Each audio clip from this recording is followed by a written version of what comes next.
Mande o torpedo aí para o PH e você concorrerá a esses prêmios. Já está aqui comigo no estúdio a professora Nidal Obeid, está já ao lado, você vê, da nossa repórter Natália Neres, e iremos conversar agora com a professora Nidal com dicas importantes sobre o vestibular. A professora Nidal, que é uma referência na educação aqui em Conceição do Araguaia, tem uma larga história dentro da própria UEPA e construiu toda a sua carreira galgada com um conhecimento expressivo e tornou-se, repito, uma referência na UEPA, que é uma instituição de ensino também de grande referência no norte do Brasil. Quem vai iniciar a conversa com a professora Nidal é a nossa repórter Natália Neres. É com você, Natália.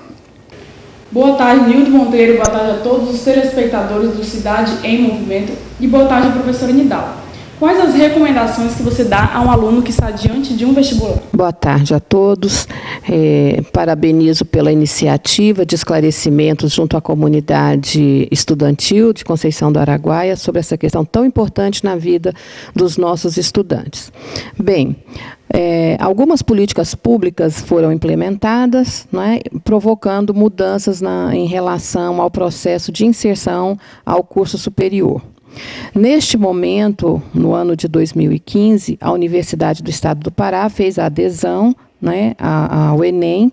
Então, o processo de inserção, o processo de entrada para a Universidade do Estado do Pará hoje se faz pela prova realizada no Enem. Mas vale esclarecer que os alunos que estão no processo do PRISE, que já fizeram o ano passado, em 2014, a primeira etapa do PRISE, esses alunos não serão prejudicados. Estes candidatos terão garantida a continuidade da finalização das etapas. Então, neste ano de 2015, vocês farão a segunda etapa do PRISE. No ano de 2016, vocês farão a terceira etapa do PRISE, sem nenhum prejuízo para esses candidatos que já iniciaram o PRISE, a primeira etapa do PRISE, no ano de 2014. O que acontece é que, neste ano de 2015, o processo para a entrada, em 2016, não teremos mais a primeira etapa do PRISE. Então, a entrada será, sim, pela realização do Enem. Professora, geralmente, chegando à época desses vestibulares, acaba que os alunos ficam muito ansiosos. Por que essa ansiedade? Veja bem, o que significa a entrada em uma universidade? Qual é o significado da educação? Então, se nós formos ver, se nós temos registros que a educação ela possibilita a mobilidade social. Então, isso é extremamente importante. Então, quando você, na abertura, mencionou a importância da instituição da Universidade do Estado do Pará, na comunidade, no entorno da nossa região, em relação a essa mobilidade social que ela possibilita. Então, além de dar uma formação, uma profissão, a mobilidade social que a maioria dos nossos egressos conseguem no final da formação, ela é de extrema importância. Então, o que acontece?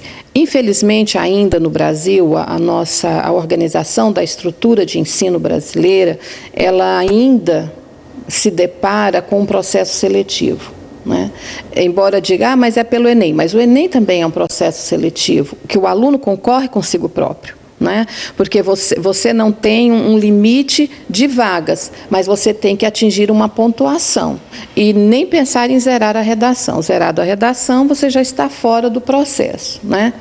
Então, a importância de se fazer um curso superior é por esta gama de oportunidades que ele oferece. Nós estamos vivendo um período de extrema complexidade econômica, social. A inserção no mercado de trabalho hoje ela é muito disputada, ela é muito concorrida. Então, a realização de um curso superior é importante para que se consiga garantir um espaço no mercado de trabalho. Professora, eu também queria inserir aí uma pergunta nessa conversa interessante acerca de um assunto que a senhora mencionou agora há pouco, quando respondeu a Natália, em relação aí às notas do Enem. Até 2 anos atrás, 3 anos atrás, a UEPA não aderia às notas do Enem, não eram aceitas as notas do Enem para ingressar na UEPA. Isso mudou do ano passado para cá e ontem foi divulgada na programação aqui, aliás, anteontem, sobre isso. Agora, nos explique direito, professora, essa nota do Enem, por exemplo, o aluno vai lá, fez o Enem e ele vai cadastrar. Como é que funciona essa questão aí do aluno poder usar a nota do Enem para entrar no vestibular? É assim, como funciona o Enem? Né?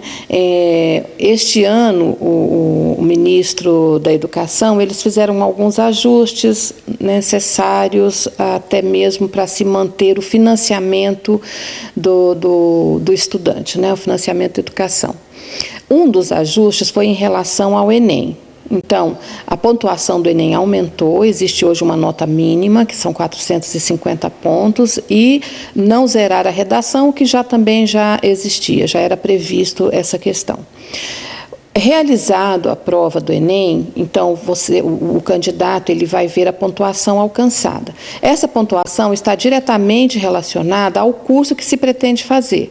Então, um curso que mais exige pontuação é o curso de medicina. Hoje, a pontuação mínima para o curso de medicina são quase 800 pontos. Né? Então, é uma pontuação alta.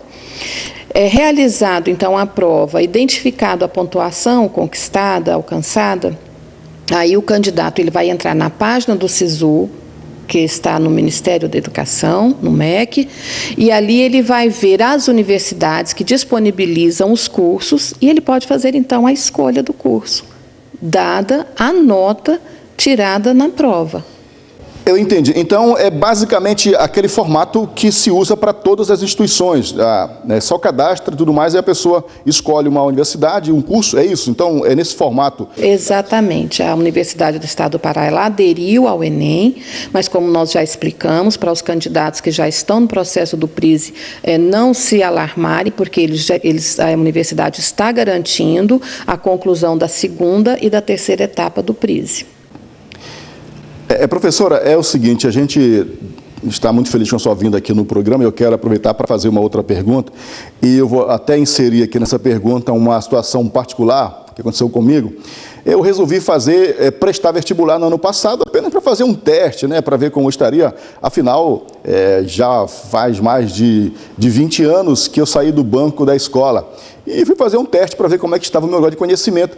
E eu não tive tempo de estudar. Eu não falo isso aqui como uma recomendação, não faça isso. Devido ao meu trabalho, devido à ocupação, não tive tempo literalmente, eu não li nada sobre o que iria cair no vestibular. E fui passando de fase, passei para a terceira fase e tudo mais. Só que quando saiu o resultado, eu não fui aprovado e fui observar que na minha ficha estava lá no cadastro a opção de cotista. Só que eu não escolhi ser cotista. Aí eu fui comparar a minha nota com a nota de quem passou como não cotista. A minha nota estava entre as 7, né, se eu tivesse optado para entrar como não cotista. Um negócio que eu não escolhi a opção de cotista. Como é que funciona isso? A própria UEPA é que insere o aluno, caso ele esqueça de colocar lá no campo de marcação, se ele quer ser cotista ou não cotista. Como é que funciona isso, professora? Bem, quando você vai fazer a inscrição, tem um questionário, né? Tem as questões informativas, né? Que eles normalmente denominam de perfil socioeconômico, né? E essas questões, elas vão buscando informações junto ao candidato, quanto você é oriundo de qual tipo de escola, escola pública, escola particular, quantos membros da família, qual é a renda per capita da família, que objetos eletrodomésticos tem na casa. Então, são várias questões, né, que eles buscam levantar, e depois provavelmente são tabuladas essas questões. E ali tem a cor, qual é a sua cor, se parda, se indígena. Então, estas respostas é que possibilitam, né, ao candidato entrar como cotista ou não cotista. Então, veja bem, vamos traduzir isso em um exemplo, né, para ficar fácil para que você, estudante ou candidato, compreenda o significado de cotas. Então, você pretende fazer um curso, vamos supor, odontologia. A Universidade Federal, ela está ofertando, nós estamos trabalhando com uma suposição, uma hipótese. ela está ofertando 20 vagas. Dessas 20 vagas, 10 vagas já estão garantidas para cotistas. Então, aqueles demais candidatos, vamos supor que tenha 200 candidatos, eles estarão concorrendo a 50 vagas. E os cotistas, as outras 50%. No caso desse nosso exemplo, 10 vagas. E quem é o cotista? Cotista é aquele aluno oriundo de escola pública, né?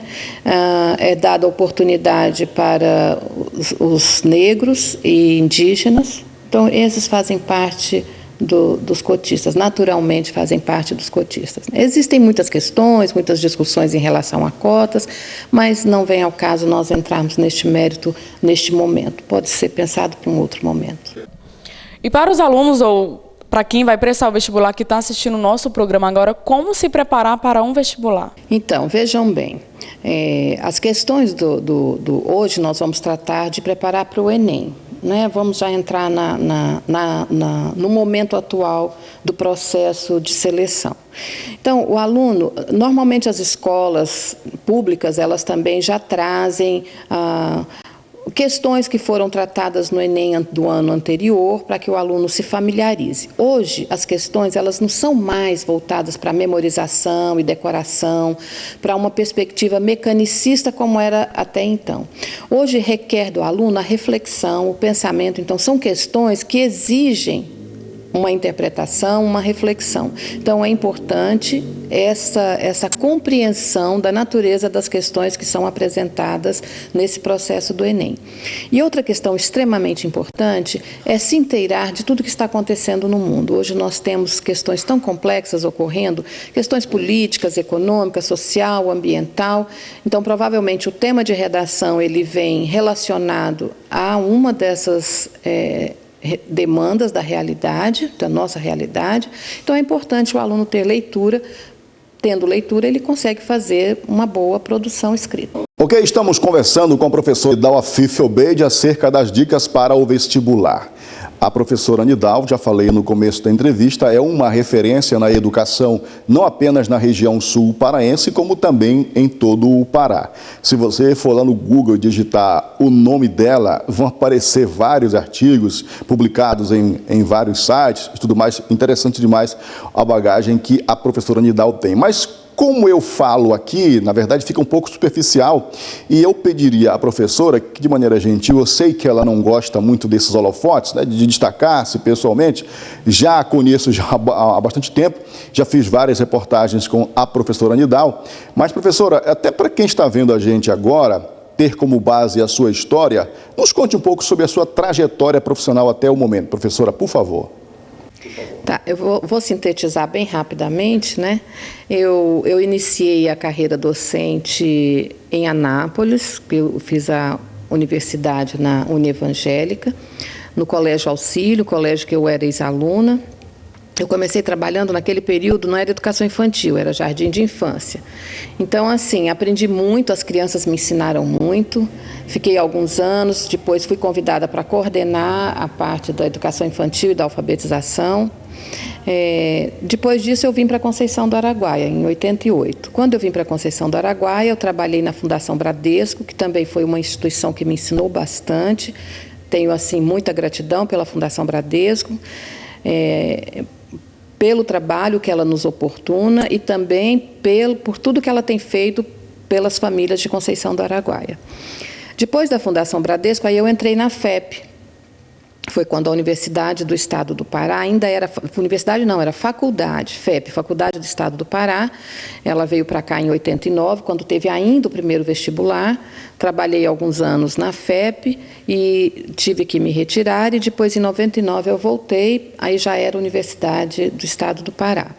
De 99 para cá, de 99 até o ano de 2004, não tinha concurso, não tivemos concurso para entrada na universidade, eu fiquei como contrato. Então, em 2004 teve o concurso, era uma vaga só, eu fiquei com a vaga, tirei o primeiro lugar, e a partir daí, então, a gente começa uma carreira com mais segurança, porque você está como efetivo, né? E como efetivo, você, então, tem uma perspectiva melhor de trabalho. Então, quem pretende seguir a carreira docente, a caminhada é essa: você faz a sua graduação em uma licenciatura ou no curso de pedagogia, né? Depois você vai para um lato sensu, que é o curso de especialização, depois para um stricto sensu, que é o curso de mestrado e doutorado. Depois do doutorado, aí nós vamos ter pós-doc ou livre docente, que é o teto máximo, o ponto máximo mesmo da carreira no Brasil, né? E você pode começar a sua trajetória agora, prestando vestibular e, quem sabe, tornar-se uma referência também na educação, como é a professora Nidal, que, por sinal, foi a orientadora da Vanusa Soares, no TCC da Vanusa, que teve como tema a origem da educação em Conceição do Araguaia. E a Vanusa chegava em casa muito empolgada, dizia que aprendia bastante com a professora, devido ao grau de conhecimento e a capacidade de ensinar, que não requer apenas a ter paciência, mas é fazer com que o aluno perceba o seu potencial, e isso também é uma maneira de ensinar. Professora Nidal, muito obrigado por ter vindo aqui ao programa. Foi uma honra tê-la aqui na nossa programação. Espero poder reencontrá-la bastante, né, porque a comunidade conceicionense realmente sente-se honrada com a senhora sendo, digamos assim, uma das referências na educação aqui em Conceição do Araguaia. Eu que agradeço e, assim, eu trabalho com muito carinho, com muito amor para essa comunidade que eu gosto tanto e que me acolheu também com muito carinho. Então, hoje, depois de quase 30 anos de Conceição do Araguaia, eu já me sinto uma conceicionense e o nosso dever é auxiliar os nossos jovens e adolescentes a se encontrarem, a achar um caminho e um espaço no mercado de trabalho. Ok, muito obrigado também à nossa querida Natália Neres pela participação aqui na entrevista à professora Nidal Obeid. O que temos, produção, agora? Como é que é? Não, hoje não vai não, isso aí, amanhã a gente vai. Olha, eu volto amanhã com você aqui no programa Cidade em Movimento, repetindo, com muitos prêmios e muitas novidades e um convidado para deixar o nosso programa um pouco mais musical e interessante. Então, graça e paz, fui. Tchau.